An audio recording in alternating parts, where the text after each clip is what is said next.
This is a $500 drone. And this is a $75 million strategic bomber.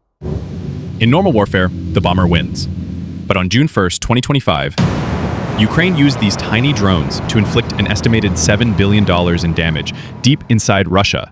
This wasn't a frontline battle. This was an assassination mission against Russia's most valuable weapons. And they did it by breaking all the rules. It was called Operation Spiderweb, and it was terrifyingly precise. Not one, but at least 7 of Russia's most secure strategic airbases were hit at the same time. These weren't border towns.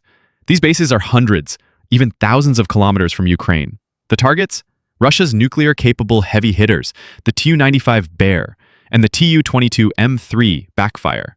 Satellite imagery confirmed at least 7 bombers completely destroyed at the Leia Air Base alone, with dozens more damaged across the country.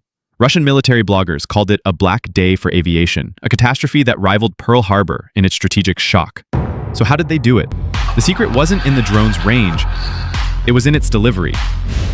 The drones didn't fly from Ukraine. They were smuggled into Russia, piece by piece. The SBU, Ukraine Security Service, planned this for 18 months.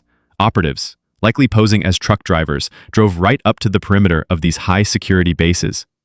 They launched the drones from just a few kilometers away, flying under the radar and overwhelming defenses with a swarm of 117 OSA FPV drones, created by the Ukrainian company First Contact.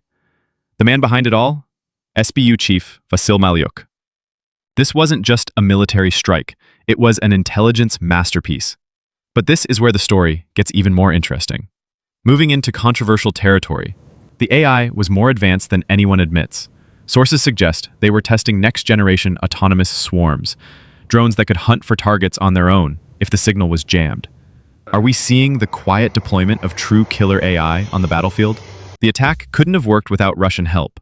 Smuggling over 100 drones, fuel, and launch equipment across Russia points to a network of sympathizers or corrupt officials on the ground.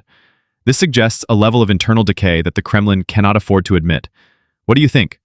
Was this next-gen AI an inside job, or both? Let me know your theory.